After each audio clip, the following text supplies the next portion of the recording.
Intrigued, the Brahmins began whispering among themselves, "This place is amazing. The shopkeepers speak like erudite scholars." Ganga Narayan and Ramchandra continued to chat nonchalantly with the Brahmins, as if Sanskrit were their native language. Skillfully, they turned the conversation towards spiritual topics and gradually drew the proud Brahmins into a philosophical debate.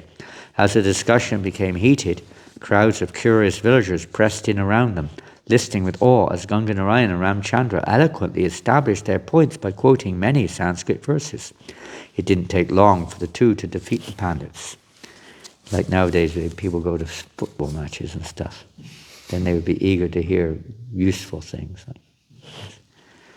Mortified, the Brahmins stood speechless. "Oh, we're not going to stand here in the middle of a marketplace and debate with a panwala," one spluttered indignantly to his friends. "Let's go." The victorious shopkeepers chided the Brahmins as they strode out of the marketplace. "You had better return to your studies," Ganga Narayan teased. "Send your professors to us so we can debate further." The Brahmins swiftly disappeared, but Ganga Narayan and Ramchandra didn't believe the Pandits would accept defeat so easily. Suspecting they would return with more of their entourage, Ganga Narayan and Ramchandra remained at their stalls. The Brahmins rushed into their camp and roused their colleagues. "Something terrible just happened at the marketplace. We were completely humiliated by two shopkeepers. A panwala and a potter started to debate with us, and speaking fluent Sanskrit, they defeated us in front of everyone." "What?" one of the Pandits chuckled. "A panwala and a potter speaking Sanskrit?" "Yes, they're students of Narottama Thakura. We were thoroughly disgraced. We could never show our faces here again." An incredulous Pandit asked, "What kind of town is this where the shopkeepers speak Sanskrit and discuss Shastra in the marketplace?" "Believe me, those two shopkeepers are the most erudite scholars I've ever met," said one of the humiliated Pandits. "If simple working men like these are so sophisticated, what will the Thakura scholars be like? Just imagine what Narottama Thakura Mahashaya must be like if these are his insignificant students," another added. "We'd better go home and forget about Katuri. We've already been defeated by Narottama's pupils." "Leave now," the head of the Pandits yelled. "Are you mad? Rather, we should go to the marketplace immediately and curb those arrogant..." Sorry, I read that wrong. "Leave now," the head of the Pandits yelled. "Are you mad? Rather, we should go to the marketplace immediately and curb these arrogant shopkeepers' pride." "Yes, we must defend our honor. Let's go to the marketplace at once." The group of agitated Brahmins entered the marketplace a few moments later, searching out the panwala and clay pot salesman. The Pandits encircled their shops. Their leader confronted Ganga Narayan with sarcasm. "Is it a common practice in this town for shopkeepers to offend visiting Brahmanas?" "Please forgive me," Ganga Narayan said humbly in Sanskrit. I didn't mean to offend anyone. We were merely having a philosophical discussion." Ramchandra Kaviraj interceded, also in Sanskrit. "I think those Brahmins were just too young and inexperienced. You appear to be much more educated. Likely you would fare better in a debate." Caught by the challenge, the head of the Brahmins asserted, "We will discuss whatever you like." "Perhaps we should make a comparative study between the qualities of a Brahmin and the qualities of a Vaishnava," Ramchandra said. "Yes, the head of the Pandits replied. "I'm well versed in this topic." And the scholarly Pandit rattled off numerous verses glorifying the Brahmanas. He smiled smugly at Ganga Narayan. "Would you like to add something?" "What more can I say?" Ganga Narayan said in mock wonder. "You have described the position of the Brahmins very nicely. But now, if you will allow me, I would like to say something about the exalted position of the Vaishnavas." "Of course," the Brahmin said with a casual wave of his hand. Then Ganga Narayan began. First he offered his respects to his spiritual master.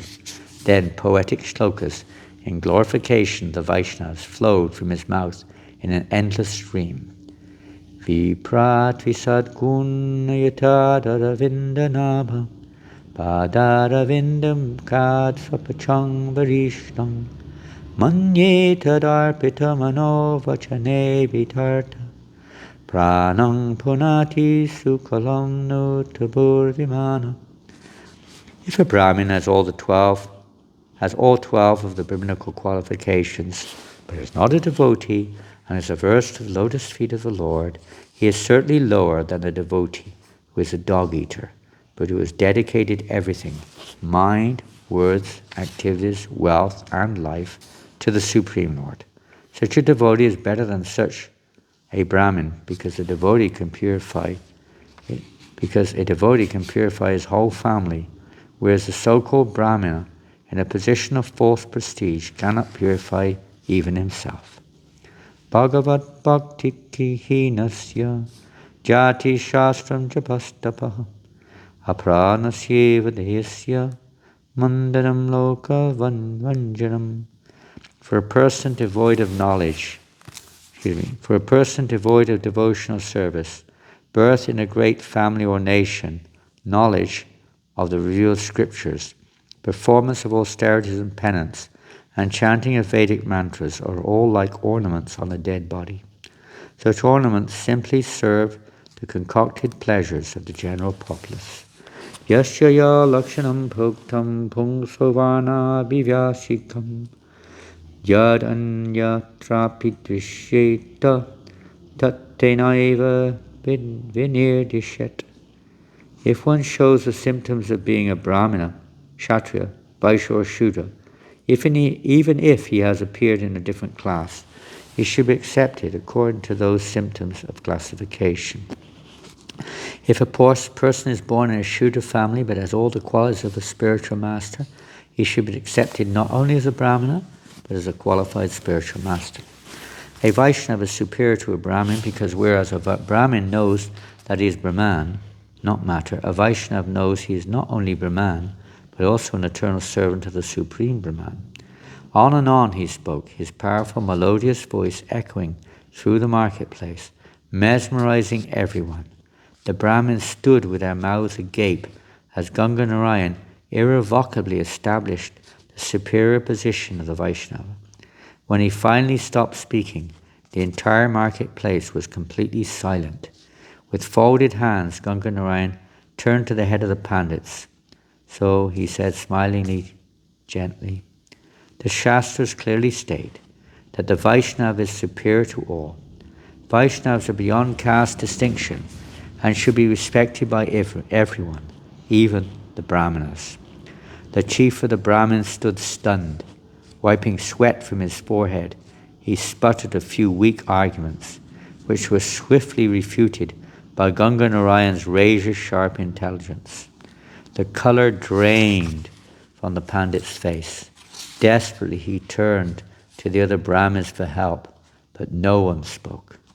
Like a captive elephant, hemmed in on all sides, the exasperated Brahmin hung his head and admitted defeat. He then slunk away as the crowd cheered. A few other Pandits tried their luck, but were swiftly dispatched like moths rushing to a flame. The ecstatic crowd congratulated the two shopkeepers, and the shamed Brahmins scurried out of the marketplace. The Pandits returned to their camp, sick with disappointment. After reporting everything to the king, they languished in their sorrow. They had proudly left the camp roaring like the ocean, but now most stalked in silence. A few of them discussed the debate, keeping their voices low. The leader was fuming. Turning to the scholar Rup Narayan, he hissed, "Why didn't you come to my defense? You could have defeated those rascals." Rup Narayan replied, "How can you be so foolish as to call them rascals? Your stubborn pride blinds you.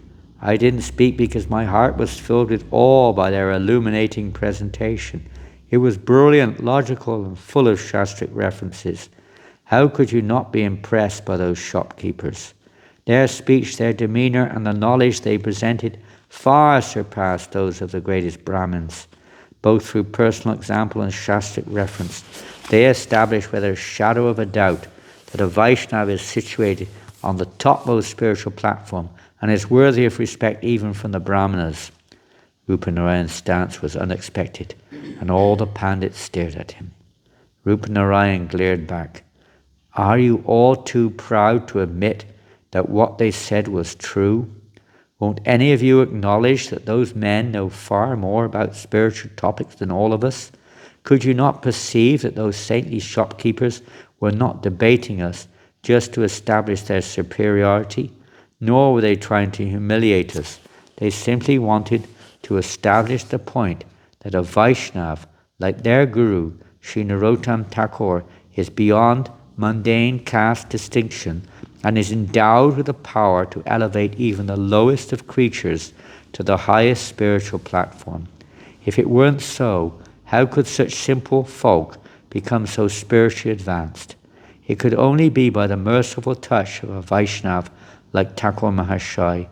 Just as bell metal can be turned into gold, a saint of Narottama's caliber can transform anyone into an effulgent, self-realized soul.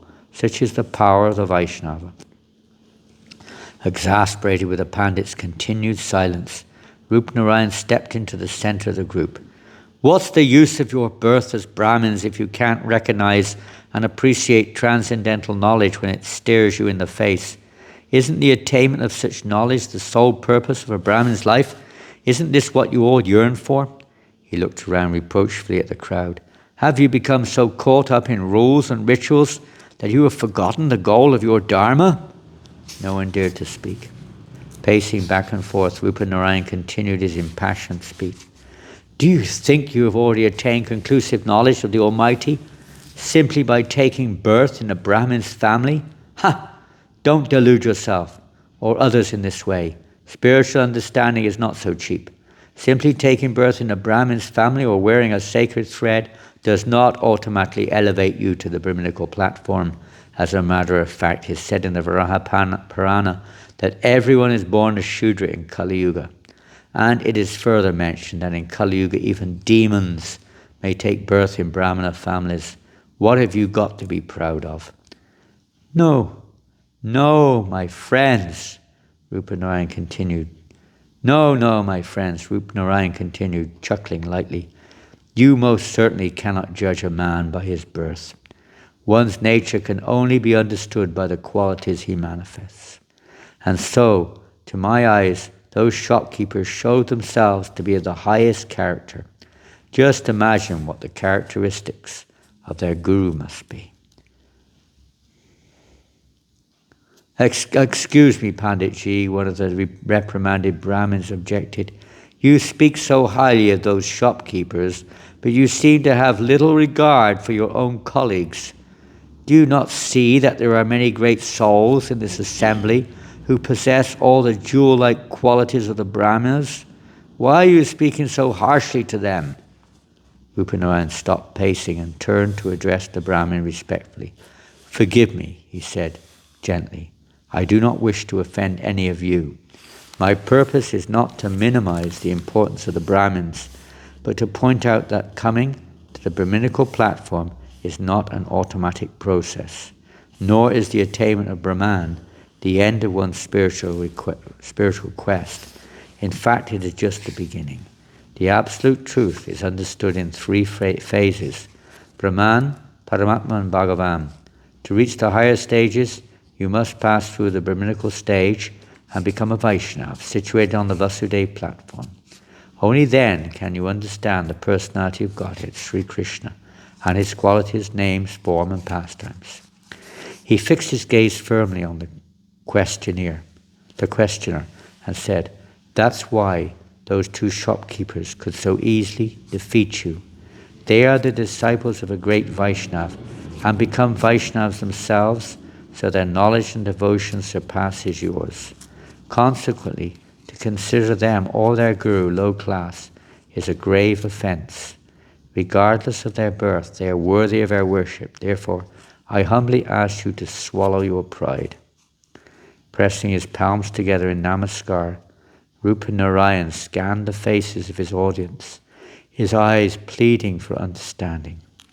For your own good, give up your attitude of superiority over the Vaishnavas.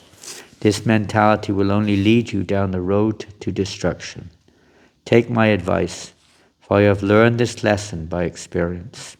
I once made the mistake of arrogantly considering myself superior to a great devotee, but by the Vaishnava's mercy I was humbled. Mention of Rupa Narayan's personal mistake caught his listeners' attention. Rupa Narayan's face softened, and tears welled up in his eyes. Heaving a deep sigh, he sat down. When the next spoke, his voice cracked with emotion. Many years ago, when I was a very young scholar, I pompously travelled up and down the countryside, defeating pandits in debate. I was so proud of my learning that I demanded a certificate of victory from each of my opponents, so I could show everyone that I was Digbijay, one who had conquered in all directions. Eventually I went to Vrindavan with the intention of defeating the famous scholars Rupa and Sanatana Goswami. But when I rudely challenged them, they humbly declined to argue, saying they were not qualified to debate with such a learned person as me. Hearing this, my head swelled, and I thought, now I am the greatest scholar of all time. When I asked Rupa and Sanatana to sign the certificate of defeat, they easily did so and sent me on my way. Intrigued by Rupa Narayan's intimate disclosure, the pandits moved in closer. Rupa Narayan shook his head, shamed by the remembrance of it. Blinded by vanity, I went straight to the bank of Yamuna and bragged to everyone I could find that Rupa and Sanatana were afraid to debate with me. Sri Jiva Goswami, their young nephew, happened to come to the Yamuna at that time and heard my prideful boast. Eager to vindicate his uncle's reputation, he said with some anger in his voice, I'm a pupil of Rupa and Sanatana. If you can defeat me, I shall accept you as the winner. You will now learn how clever Rupa and Sanatana are by debating with me.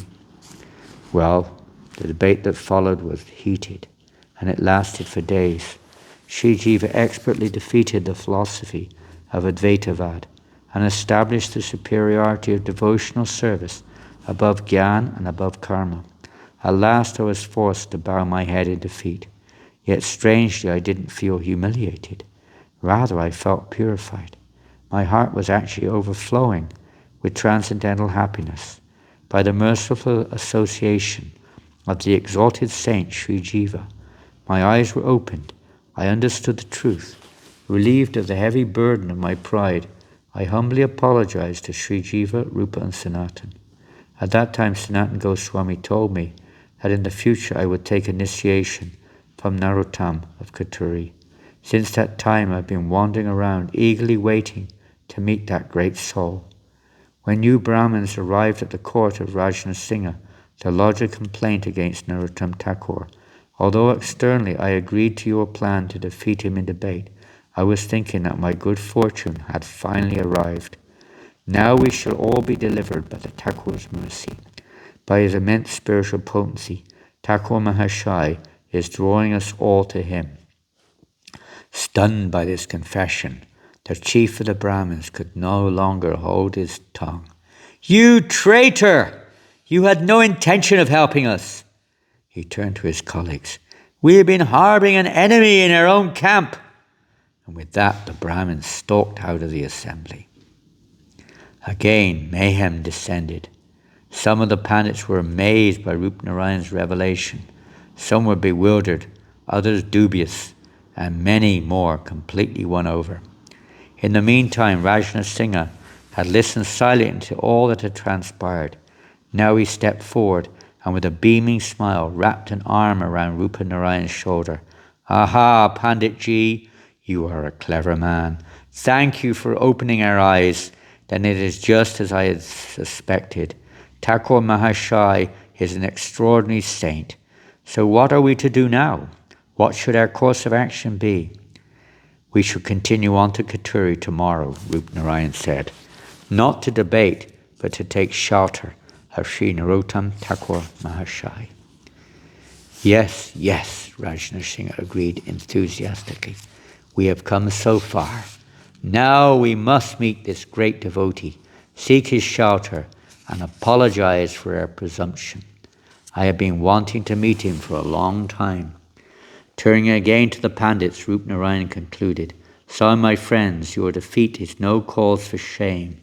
You are being offered the greatest opportunity to make spiritual progress. Do not be afraid. Accept your defeat graciously. Let us all go to Kituri and take shelter of Narottama Thakur. His spiritual power is so great that he can deliver all of us from the ocean of material existence. Some of the Pandits agreed, and others still looked dazed at the rapid turn of events. The king gave his command, We shall stay here tonight and start for Kituri in the morning. Saying this, Rajna Singha and Rupnarayan left the assembly, leaving the Pandits to ponder. By morning, most of the Pandits had recognized their folly and were eager to meet Thakur Mahashai. They discussed their plans for departure. Suddenly, the chief of the Brahmins ran into their camp, crying hysterically, and fell at Rupnarayan's feet. Shocked to see the Pandit in such a state, everyone gathered around him. Rupnarayan gently pulled the emotional Pandit to his knees. What's happened? He asked. The Pandit's face was ashen and his eyes red from crying. I'm sorry, he sobbed. Please forgive me. You were right. Amazed by the change in the Pandit's demeanor, Rupnarayan asked, How have you had such a change of heart? Struggling to compose himself, the Pandit took a deep, trembling breath and wiped his tears. Last night, when I fell asleep, he said, his voice wavering, the goddess Bhagavati appeared before me. She was furious. Her blood-red eyes flashed with anger. Brahmi shuddered at the remembrance. Holding a sword in her hand, she yelled, You rogue! You shameless excuse for a Pandit! I will behead you! All your studies have been in vain because you have criticized the great devotee Narottama Thakur. By this offense, you have purchased your ticket to hell. Narottama is the incarnation of the Lord's ecstasy. He is a true Brahmana because he not only understands Brahman, but he has captured the supreme Brahman, Krishna, in his heart. Thus, a bright sacred thread is permanently embedded in Narottama's heart. You must become a true Brahmin by accepting initiation from him. Only his mercy can save you from the sufferings of hell. The Pandit clasped his head in his hands, and then Bhagavati disappeared. It was horrible. I woke up trembling with fear. Now I realize my grave mistake, he said, fighting back more tears. Please allow me to come with you to Kituri. Thakur Mahashai, so we move on now to Kituri. Thakur Mahashai laughed heartily along with his disciples as Ganga Narayan Chakravarti and Ramchandra Kaviraj described their debate with the arrogant Pandits. He was relieved to have been spared the confrontation with them.